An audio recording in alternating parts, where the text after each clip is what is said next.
Meio-dia em ponto aqui. Bom dia, meu nome é Fábia Juliás. Nos últimos 22 anos, eu tenho liderado o trabalho de métricas para o mercado digital e de televisão no Brasil e na América Latina, recentemente esse trabalho na Globo. É um prazer enorme estar aqui com vocês, discutindo um tema que eu considero assim, a próxima fronteira da televisão, que é, de fato, a publicidade para TVs conectadas e para Pay TV. Então, eu tenho o prazer de receber aqui para esse painel Écio Floride, amigo de longa data, diretor de vendas e operações da América Latina para Samsung Ads, Rita Mesquita, Managing Director da Zander, que vai contar para a gente o que é a Zander e por que ela é o máximo, Vinícius Reina, Vini, grande amigo e colega de trabalho, EdTech Director na Globo, e o Mauro Borges, diretor de Ad Sales para Warner Media no Brasil. Então, obrigada pela presença de vocês. Eu vou começar aqui dando a palavra para a Rita, a nossa moça empoderada aqui no painel, e pedir para você explicar um pouco para a gente a Zander e por que desse seu amor tão grande por essa empresa. Obrigada, Fábio, pelo convite. Essa moça empoderada, bem pequenininha do jeito que eu sou, vamos lá. A Zander, então, é uma empresa, uma unidade de negócio da AT&T, com uma plataforma de tecnologia com ativação de dados que fomenta um mercado global de publicidade premium.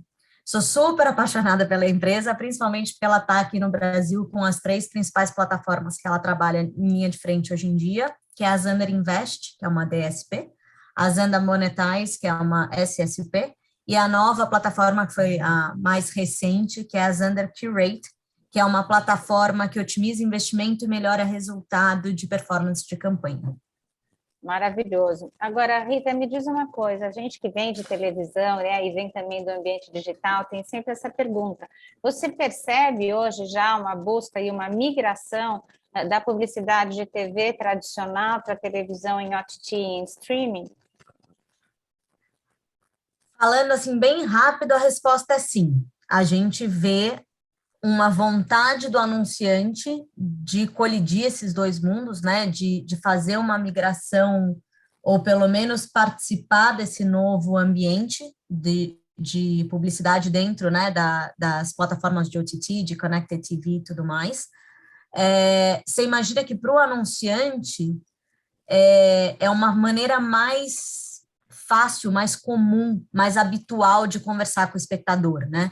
O espectador está cada vez mais se empoderando de poder escolher o que ele quer assistir, a hora que ele quer assistir, como ele quer consumir determinados conteúdos, mas o formato de Connected TV, de OTT, né, o fato de que ela tem um look and feel muito parecido com a televisão linear, faz com que esse espectador esteja mais propenso, mais aberto a receber uma publicidade de forma mais nativa, né, mais dentro do que ele já tinha como hábito no dia a dia dele, e os anunciantes e advertisers na outra ponta podem trabalhar isso com as mesmas métricas, os mesmos cuidados, a mesma destreza que eles tinham no universo do digital. Então, a busca tem crescido, as pessoas têm vindo mais atrás, mas infelizmente o mercado ainda não está lá. Estamos indo, mas ainda não está lá. Acho que esse painel vai ajudar bastante o pessoal a conceituar aí, mais ou menos em que pé a gente está no Brasil, no mundo, e acho que o Brasil é um que tá chegando lá, andou bem rápido, a pandemia deu uma boa acelerada nisso, e acho que as empresas estão correndo atrás aí para estar dentro desse universo o mais rápido possível. Perfeito. Acho que a Rita toca um ponto aqui que eu vou passar a palavra para o Vinícius, que sabe o meu grande trabalho na Globo foi justamente esse de estabelecer a medição do Total Audience, a medição cross-media entre as plataformas, e quando a gente fala que essas métricas elas são as mesmas, é uma grande dificuldade colocar, de fato, essa medição em pé. Então, Vinícius, queria te pedir para você comentar um pouco aqui sobre a estratégia do Globoplay, né? A Globoplay começou aqui como um service video on demand, de repente se tornou essa plataforma hoje com mais de 100 milhões de pessoas plugadas, que é uma plataforma premium. Como é que a gente avançou nessa implementação, né, da publicidade addressable dentro do Globoplay? Bom dia, Fábio. Bom dia, pessoal. Tudo bem? Eu acho que, em primeiro lugar, É bem bacana esse ponto que você trouxe, né? Hoje a gente já tem muita gente, milhões de brasileiros consumindo muita coisa no Globoplay. E o mais legal é que não é somente o assinante do Globoplay que consome esse conteúdo lá dentro. Se a gente olhar, a gente tem muitos conteúdos abertos para quem não é anunciante também. A gente tem nosso conteúdo jornalístico, tem ali no lançamento de Verdades Secretas 2, a gente abriu Verdades Secretas 1 para o pessoal entender o que estava acontecendo. Isso realmente abriu uma porta para a gente pensar em como a gente evolui essa questão da publicidade dentro desse mundo endereçável. Em relação a essa parte endereçável, o bacana do Globoplay é que, por ser uma plataforma digital, ele, de largada, tem toda a publicidade ali sendo endereçável. Então, é algo muito bacana que a gente tem explorado bastante na Globo. Em relação à implantação disso, né? É onde tem os grandes desafios desse mundo super fragmentado. O Globoplay hoje está presente desde o desktop, que a gente está usando aqui para participar do call, num celular, Android, iOS, numa TV da Samsung, numa TV da LG, numa Android TV, num dispositivo Chromecast, num Roku. Então, essa fragmentação é algo que dá muito trabalho para a gente garantir uma entrega de publicidade com qualidade, uma mensuração com acurácia. Então, a gente, quando começou a olhar para a publicidade dentro do Globoplay, a gente decidiu começar por ambientes mais padronizados, que foi o que eu disse aqui, web, iOS, Android, e depois a gente expandiu para os diversos modelos de TVs conectadas e dispositivos que a gente tem disponíveis no mercado hoje. E, além disso, tem outro ponto que é bem interessante na dinâmica do Globoplay, que é a diferença entre o consumo de conteúdo sob demanda e o simulcast ou ao vivo, né? No sob demanda, a gente tem muito mais controle, a gente sabe quanto tempo vai durar, a gente sabe quando tem uma marcação de publicidade para entrar ali. E enquanto no simulcast, numa TV ao vivo, que você tem um programa que pode entrar um plantão, um jogo de futebol, que você não sabe se vai ter prorrogação ou não, como a gente teve no fim de semana passado, na final da Libertadores, é um ambiente muito mais desafiador. Então, a gente começou aqui na Globo, trabalhando de maneira muito forte com o VOD, para nos dar esse conhecimento, esses primeiros passos dentro desse ambiente de TV conectada, e depois a gente começou a expandir para o simulcast, que é o nosso grande desafio que a gente está endereçando no momento. E no futuro, o que a gente tem olhado como a gente consegue trazer novos formatos que vão além ali do break tradicional de 15, 30 segundos, com skip, sem skip, nesse mundo de TV conectada. Então, é assim que a gente vem trabalhando com a publicidade dentro desse mundo aqui na Globo. É infindável, né, Vinícius? Os desafios aparecem todo dia, a gente corre atrás de ter as medições que suportem esse processo. Agora, queria passar a palavra para o Écio, que vem aí com uma vantagem, né, de ter uma plataforma já dentro dos televisores. Écio, conta para a gente, quando que o Samsung Ads foi criado e como é que é o papel dele nesse novo cenário publicitário? Me conta aí. Bom, obrigado, Fábia. Obrigado pelo convite. Um prazer aqui estar com vocês, debatendo esse assunto que eu acho que, como você disse no início, é a nova fronteira da publicidade, né? A gente está vendo um tsunami acontecendo, né, de mudança e a Samsung surgiu, a Samsung Ads, né, o braço, então, de publicidade da Samsung Electronics. Então, nós somos uma divisão da Samsung, globalmente, e surgiu justamente na esteira dessa mudança de comportamento que a Rita estava comentando no início.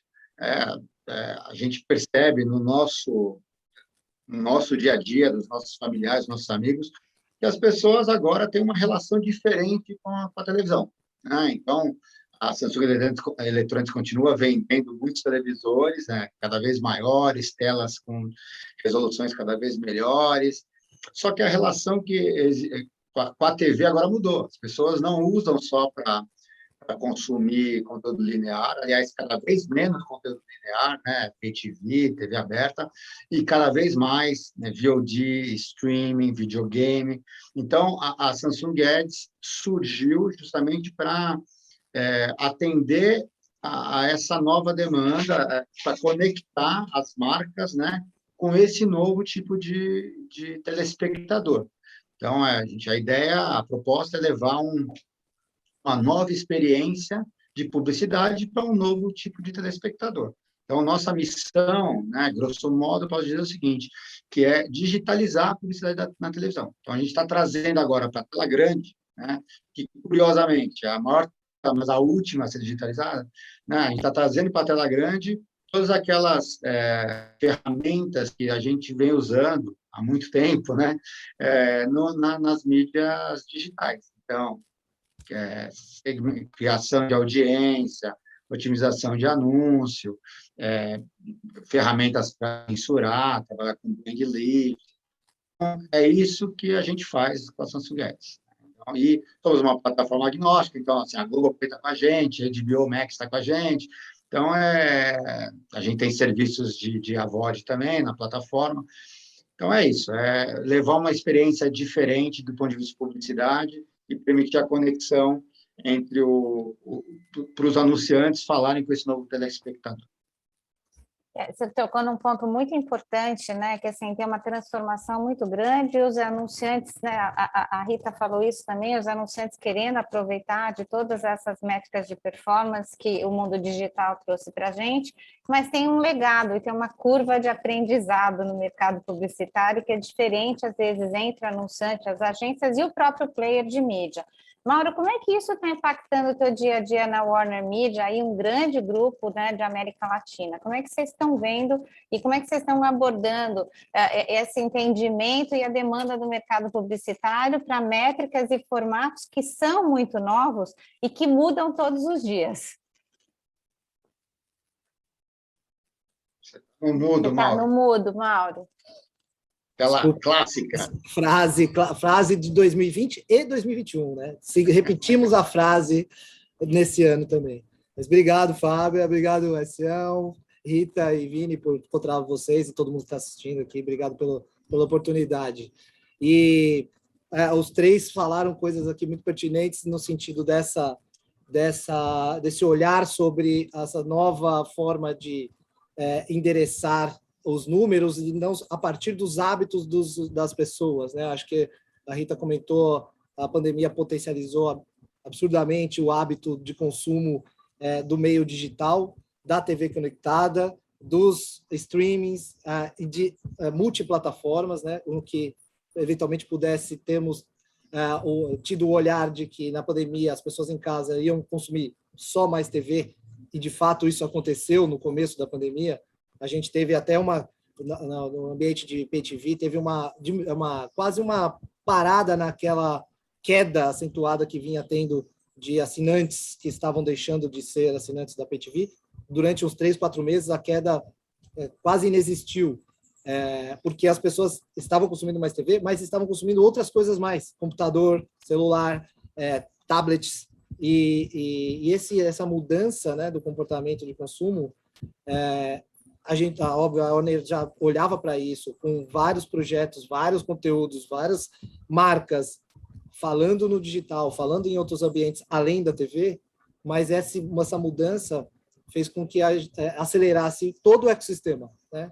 O usuário, o veículo, nós, né, os publishers, as empresas que fornecem serviços e tudo ao redor do publisher, e o mercado anunciante, que precisou acelerar diretamente o conhecimento, acelerar as formas de conversar com o público que saíram dos meios tradicionais. E essa mudança constante, como o Vini trouxe, você trouxe também, acho que é o grande desafio, ainda mais se tratando aqui de uma empresa como a Warner Media, que tradicionalmente é uma empresa de televisão, de conteúdo de cinema, de meios, entre aspas, mais passionais, né, onde o usuário só assiste e não interage, e as métricas desses meios estão consolidadas, né, por muitos anos. A gente ter que trazer esse novo pensamento para dentro dessa empresa é um dos grandes desafios. E esses parceiros, tipo a Rita, tipo o Écio, que são parceiros da Warner Media, e o Vini, quando no passado, não muito distante, estava no Google também, era um parceiro, e esses parceiros ajudam muito a gente a testar coisas, né? E acho que a gente testou muita coisa nesses últimos anos, a gente consolidou algumas coisas, né? A gente tem hoje na Warner Media um papel fundamental do digital, não só na audiência, mas na receita, o que isso era um desejo de 2, 3 anos atrás, e hoje, de fato, um percentual importante da receita de publicidade é digital, porque o ecossistema e a gente acelerou os conhecimentos, as análises em cima dos dados, o que acho que hoje não, já é um tema que a gente já vem falando, ouvindo há mais de 5, 6 anos, dados, o ano do dado, né? Todo ano era o ano do dado. Já há um tempo, esses anos dos dados eles vão se repetindo, mas acho que o processo não é tão simples, né? O processo de desenvolvimento das empresas, o ecossistema, o mindset das empresas tem que estar ligado muito ao mindset do que a gente tem hoje das startups, há muitos anos das empresas digitais, né? De você testar, cria um projeto, testa, vê como repercute, deu certo, continua, não deu certo, testa outro. E esse tem sido o maior desafio do nosso lado aqui, encontrar parceiros que topam testar com os nossos atributos e a gente conseguiu algumas coisas com bastante sucesso, outras com nem tanto, mas sem dúvida esse é o desafio perene que a gente está enfrentando hoje. Mauro, obrigada. Você toca em alguns pontos muito importantes, né? Que assim, dado. Vocês que me conhecem sabem que eu sou uma pessoa de dados e eu acho que o dado está overrated, porque eu acho que o dado, no final, ele faz parte de um contexto de decisão, e daí vem o grande conhecimento de trabalhar em rede, que é o que você falou. A gente não consegue mais, e nem deveria querer, trabalhar standalone. A gente trabalha em conexão, e é o conhecimento de cada um e as múltiplas fontes de dados que, no final, vão entregar o que o anunciante quer, né? Entender qual é o consumidor que, no final do dia, está comprando aquele produto, qual é a jornada dele dentro das múltiplas plataformas proprietárias ou externas, e como é que a gente entrega um ROI de engajamento ou um ROI de investimento, né? E daí eu queria perguntar isso para a Rita.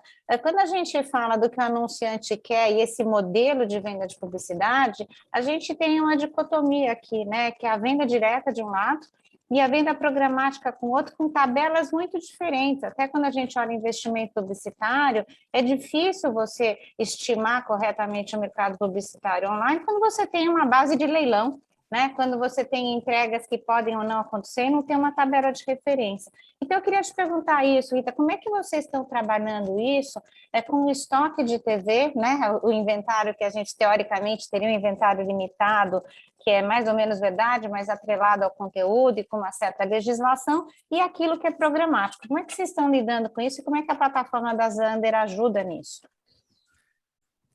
Primeiro, eu acho que tem espaço para tudo. Acho que o Brasil, a América Latina, de uma forma geral, é bem orientado para a venda direta, né? Eu acho que o brasileiro... Pré-venda, inclusive, né?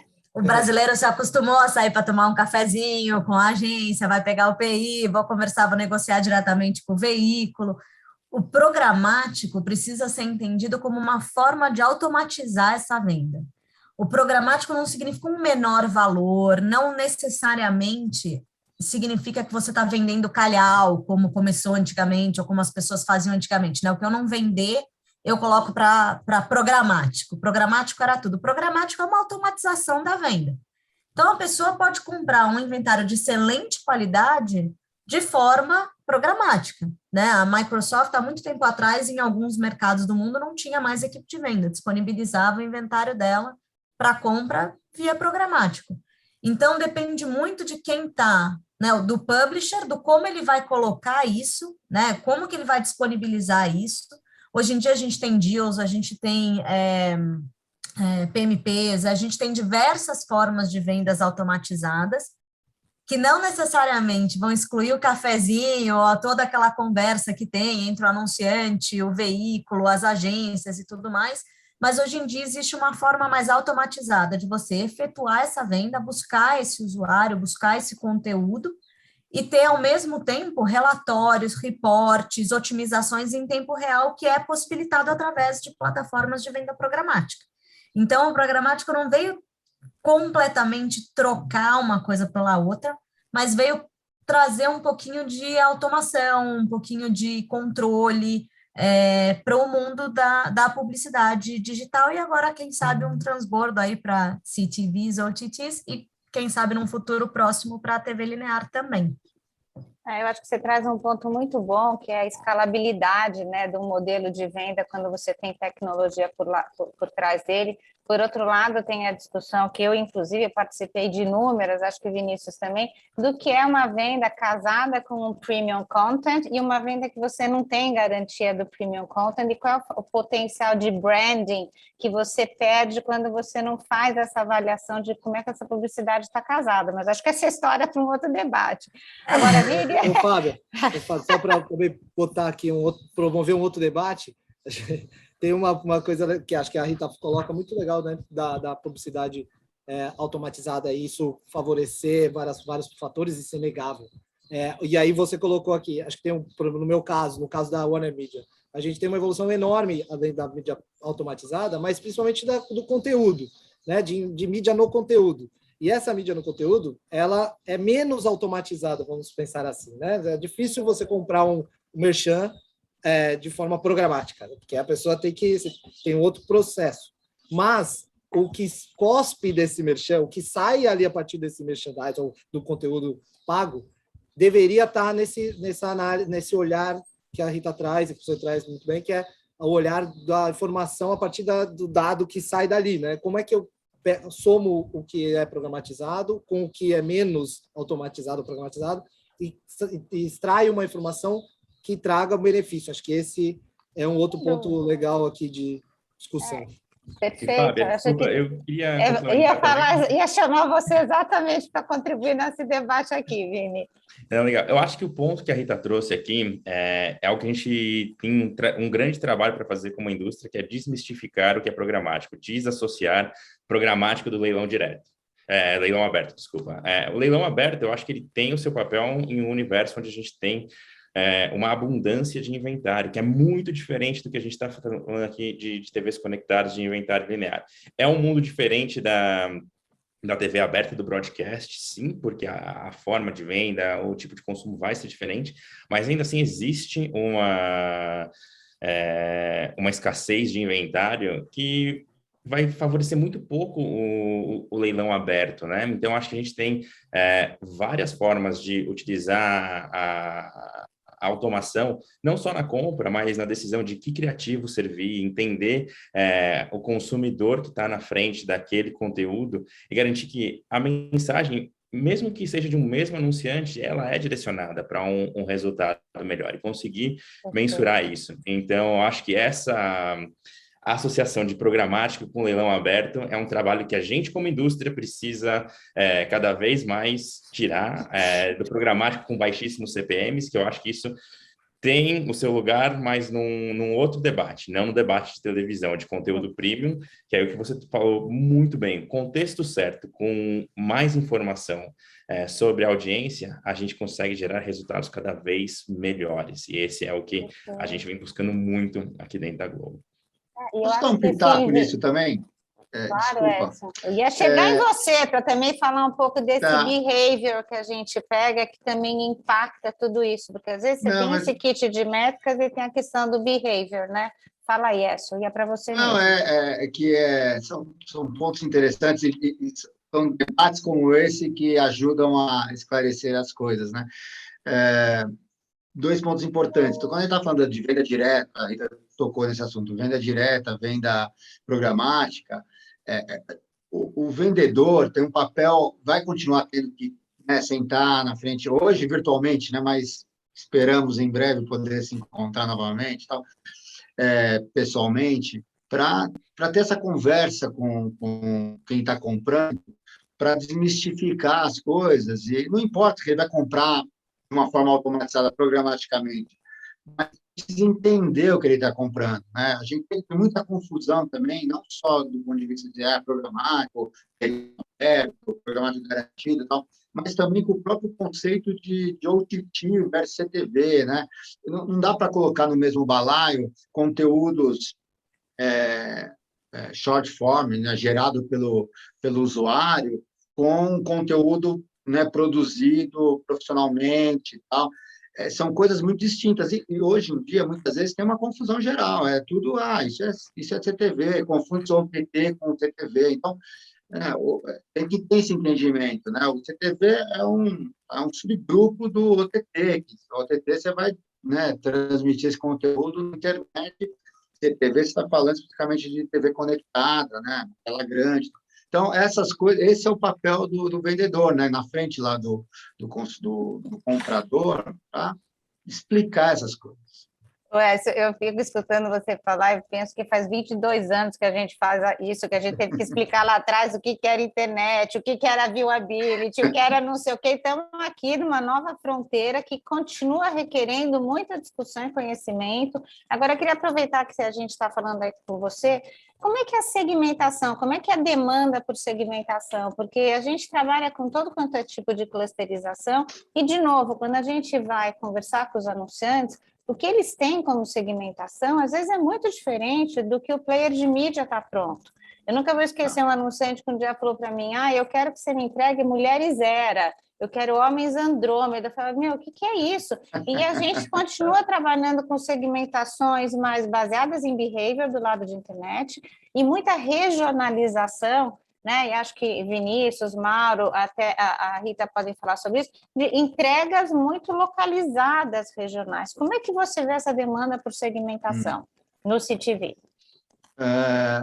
Eu dividiria essa sua pergunta, eu diria a resposta em 2 pontos. Um é, primeiro eu daria um passinho atrás, que é falar assim, do papel do AVOD, né? Quando eu estou falando de publicidade em CTV, né? Eu estou falando do Ad Supported Viewing, vamos tentar usar menos jargões aqui para a gente tentar a gente está se propondo a ter um papel de educar o mercado, né? Até de forma pretensiosa, talvez, mas então a VOD, né, é de suporte de VOD, e os SVODs, né, o Subscription VOD, que não tem possibilidade de publicidade. Então, a publicidade na Connect TV está nos AVODs, né, serviços de streaming gratuitos, que são, né, financiados com publicidade. Então, os AVODs hoje têm um papel. A gente, a Samsung Ads, no mercado mais maduro como os Estados Unidos, a gente lançou uma espécie de manifesto agora, poucos meses atrás, que chama Rule of 40, que basicamente é o seguinte: a gente pegou dados da Nielsen, pegou dados da própria Samsung, fez uma modelagem e concluiu o seguinte: é claro que isso varia de segmento para segmento, de indústria para indústria, mas, na média, a indicação é o seguinte: olha, para você ter uma cobertura ótima, né, um alcance ótimo na televisão, então 40% da verba destinada à televisão deve ser investida em AVOD. Eu não estou falando de Samsung Ads necessariamente, estou falando de AVOD como um todo. Porque, senão, vai ter uma superexposição para aqueles usuários que são os heavy users de linear, né, na TV, e uma subexposição, a gente não vai impactar aqueles que usam o streaming prioritariamente. E essa parcela das pessoas que usam streaming e menos linear está cada vez maior, né? Hoje, nos Estados Unidos, é 74 contra 26. E as pessoas também estão passando mais tempo consumindo. Então, 60% do tempo dedicado à televisão é de streaming e só 40% do tempo linear. Então, o primeiro passo é esse. Então, fazer essa divisão, alocar mais verba para a CTV versus o linear. Segundo ponto, e aí a gente, eu acho que eu posso falar de uma posição privilegiada, porque a Samsung, como é o maior fabricante de TV globalmente, no Brasil, nosso market share é absurdamente alto. Então, a gente consegue, quando a gente lançou a Samsung Ads no Brasil, a gente já nasceu grande, né? Porque a gente tem escala. E a gente tem uma ferramenta chamada ACR, que significa Automatic Content Recognition. Então, o nome já diz, a gente tem a capa, consegue, né, na televisão, reconhecer o que está sendo consumido em cada aparelho. Então, a gente faz uma segmentação baseada no aparelho, né, na casa, e não necessariamente no usuário. Então, isso nos permite fazer segmentações, agregar audiências. Então, a gente consegue saber, por exemplo, quem consome, quais aparelhos estão consumindo determinados canais, determinados programas, segmentações, determinados anúncios. Então, aqui, anúncio que rodou, o anúncio da marca tal, eu sei dizer exatamente quais aparelhos de televisores foram impactados por aquele anúncio. Isso, então, nos permite fazer essa conexão entre o o que foi exibido no linear e o que vai ser entregue no CTV. Então, segmentações baseadas em consumo de conteúdo, mas também baseadas, e aí a nossa vantagem de ser fabricante, ser o dono do hardware, software, e do inventário, e dos dados. Então, quando a gente coloca isso tudo junto, a gente sabe, por exemplo, segmentações baseadas em hardware, tamanho de tela, resolução, o acesso que internet, qual é o provedor de internet daquela casa que está conectada àquela TV. Tá? Então, isso nos dá uma vantagem muito grande, que é aquilo que eu falei no início, né? Eu trago essas informações todas que a gente sempre fez no digital e agora a gente está entregando publicidade segmentada na televisão. Perfeito. Mauro, agora eu queria pular um pouco para você. Me conta como é que é o desafio, né, de preparar e gerir as equipes de vendas para esse cenário de Connected TV, de streaming content. Legal. Ótima pergunta, porque se eu falar a fórmula aqui, primeiro que eu não tenho a fórmula. Segundo que se eu falar, talvez meu chefe não vai ficar muito feliz que eu falar para... Tô brincando, mas... meu ponto aqui, eu só queria trazer um ponto que o Écio trouxe, que é legal, que é assim que ele falou que ele está numa posição de plataforma, né, privilegiada, e que, em cima da sua pergunta de comportamento, é que o comportamento, quando eu, como publisher, a gente produz um conteúdo onde o consumo vai ser consumido, o usuário vai consumir aquele conteúdo em diferentes momentos. Antigamente, a gente produzia o futebol, as pessoas se juntavam ao domingo, ou às quartas, ou o horário que fosse, sentava na cadeira especial para ver o jogo contra o rival, tinha que botar a mão direita no cachorro e a mão esquerda ter que estar com a cerveja, enfim. Tinha uma coisa mais rotineira, né, de consumo. E agora o consumo praticamente em qualquer lugar, de qualquer forma, e algumas regras assim que tínhamos como produtor de conteúdo acabam não valendo mais. Então, estou trazendo aqui porque o comportamento do usuário ele criou um layer de complexidade na compra desses behaviors aí que você colocou. Além de toda a complexidade técnica, né? É isso, o tamanho da tela, tudo que o Wes trouxe, todos os behaviors que a Rita, que a Zander tem. Então, o layer também do hábito de consumo e no momento de consumo também é uma complexidade a mais por conta da tecnologia, né, do momento que a gente está. E a TV, obviamente, a tela, a TV, obviamente, tem um reflexo disso, né? As pessoas... Eu só queria trazer uma coisa legal, assim, um dos conteúdos que a gente transmite, que é a NBA, transmitimos só no YouTube, fez com que a nossa audiência no YouTube, que já era enorme em vários momentos das nossas transmissões, migrasse o consumo do computador e do celular para a TV conectada. A TV conectada hoje, na transmissão da NBA, ela está em vários momentos do mesmo tamanho de audiência, tem o mesmo tamanho de pessoas na TV, assistindo o jogo da NBA na TV e no celular, coisa que 2 anos atrás, o Écio acabou, né, deve ter mais dados sobre isso, mas no nosso caso não existia, ou era muito marginal 3 anos atrás, 4 anos atrás, você ter 20%, 30% da audiência consumindo conteúdo na TV, um conteúdo no YouTube, vamos pensar assim. Então, e aqui eu só coloco essa a complexidade da equipe de vendas de trabalhar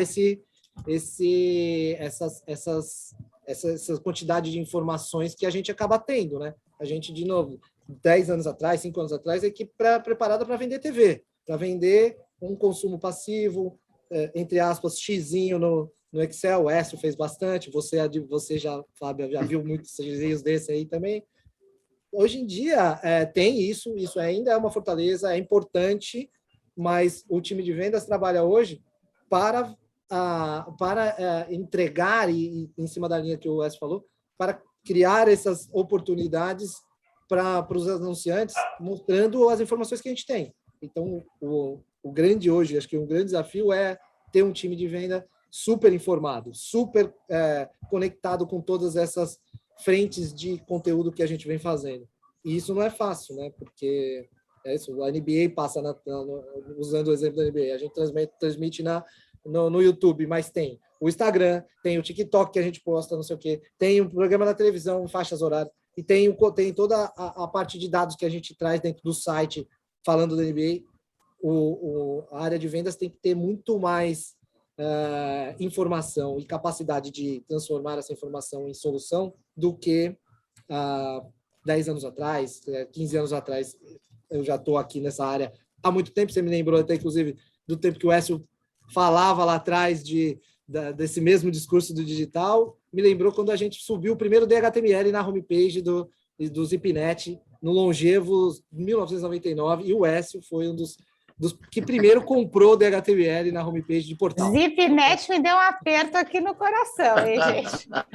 Agora eu vou passar a palavra... Essa foi sacanagem. Ô, Rita, agora deixa eu te perguntar uma coisa. A gente está falando, né? São muitas coisas, né? Tem uma complexidade enorme aí de métricas, a gente tem uma demanda por dado, no final os anunciantes não conseguem manusear tantos dados assim, nem a gente sempre fica fazendo o trabalho que você tem que ter uma infraestrutura aqui para no final chegar a uma decisão de negócios mais rápidos. Agora, eu queria te perguntar, como é que vocês, sendo uma plataforma, então a gente tem essa divisão, plataformas aqui sendo meio, conteúdo sendo rei, né? Então temos rei e rainha nessa história, ambos muito importantes. Como é que você vê o avanço dessa TV Addressable TV no Brasil e por TV assinatura para os próximos anos?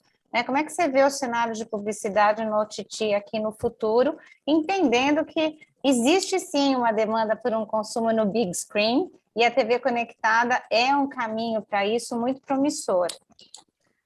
Se você pensar economicamente, né, na situação do Brasil, da América Latina de uma forma geral, quantas pessoas você consegue, né, você conhece que podem pagar 10 assinaturas diferentes para consumir todos os conteúdos que ela querem, porque também isso fragmentou, né? Você tem que assinar 20 players diferentes para você ter o desenho para o seu filho, o desenho para sua filha, o filme para o seu marido, o jogo de futebol, né? Cada um está fazendo o seu próprio, né, CTV aí, você tem que ter dinheiro para pagar cada um deles. O que para nós no Brasil parece um problema, para todos os nossos anunciantes acaba virando uma oportunidade, porque é a oportunidade da publicidade pagar por essa navegação, né? Então, você tem no Brasil uma grande oportunidade para as marcas estarem mais próximos através dos modelos ad-supported, dos AVODs, para que eles consigam consumir todo o conteúdo que eles estavam acostumados a consumir na TV linear e talvez em 1 ou 2 players que eles pagavam por mês. Hoje em dia, para eles poderem ter acesso a muito mais conteúdo, eles precisam pagar muitos players diferentes. Então, essa oportunidade de você ter os seus dados, melhorar a sua segmentação, fazer o target mais avançado, trabalhar tudo que a gente tem no digital para o formato muito similar ao TV linear, né, ou como você conversa com o seu telespectador, aqui no Brasil vai ser muito bem aceito, porque o telespectador já está acostumado, tudo bem a publicidade pagar para ele ter aquele conteúdo, tudo bem ele ter essa relação com a marca, né, ele vai ver isso como um benefício e não vai ter uma aversão. Então, eu acho que é uma excelente oportunidade que deve deslanchar e eu acho que não tem mais volta. Eu acho que é para aí que a gente está indo e eu acho que, pelo que eu vejo, por todas as conversas que eu tenho, tanto com o Mauro, como com o Vini, como com vários outros players do mercado, é para onde a gente está indo, tanto os publishers como as plataformas, como todos os players de mercado estão indo nessa direção.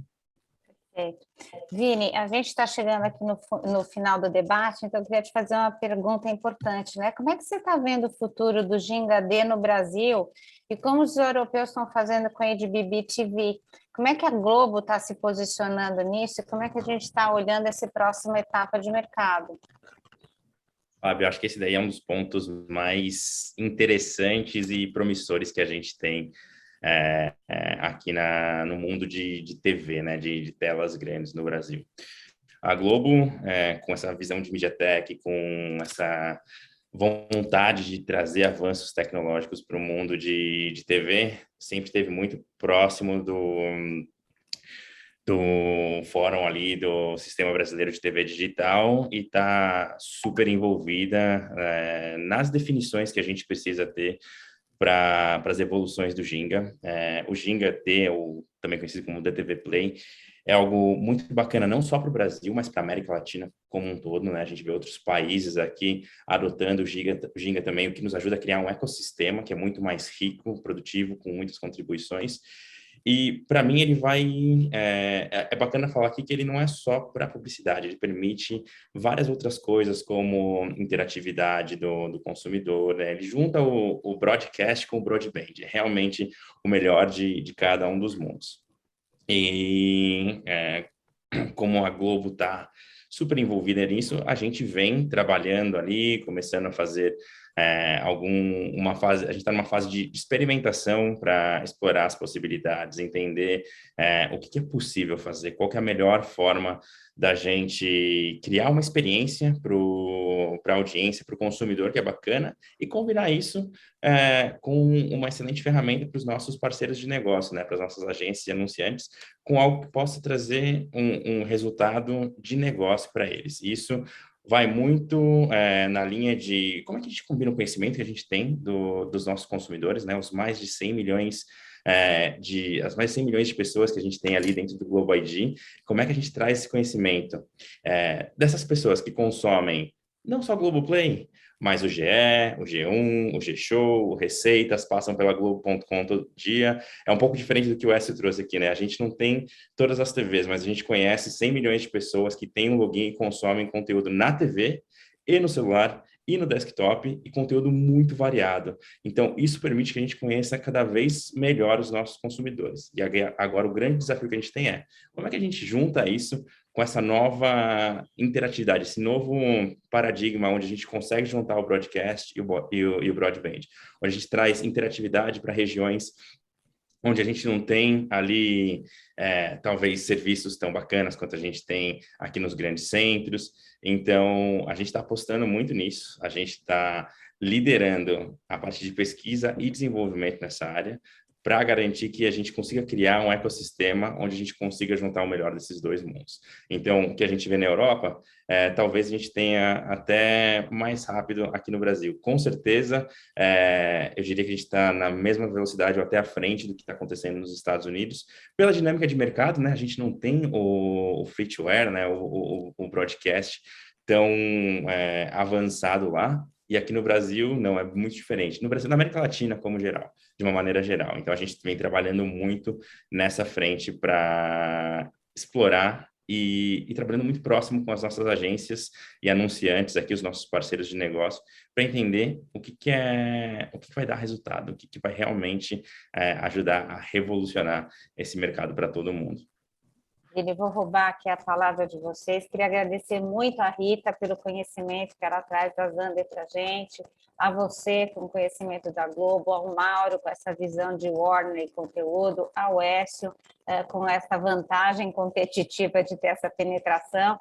Queria lembrar para todo mundo que a gente vem há muitos anos acreditando nesse mundo da TV conectada, com diversas plataformas, mas sempre lembrar que o Brasil é um país continental, né? Temos 210 milhões de brasileiros com um gap econômico muito grande, então que sempre dentro das nossas estratégias a gente tem que considerar que existe um Brasil profundo, um Brasil maravilhoso, que a gente gosta de ver a fauna e a flora, mas a gente tem que lembrar que faz parte da nossa função, quando está pensando nesse mundo conectado, de conectar essas outras audiências que precisam tanto do poder do broadcast, o broadcast conectado e digital, como transformador da vida deles. Então, faz muitos anos que a gente trabalha nessa toada, acho que a gente chega aqui no final do painel muito, muito feliz com a participação de vocês e com esse conhecimento, mas levando isso para um Brasil maior, que a gente não tem aí 65% de penetração de internet, mas que a gente tem uma TV conectada com possibilidade de chegar a muito mais do que isso.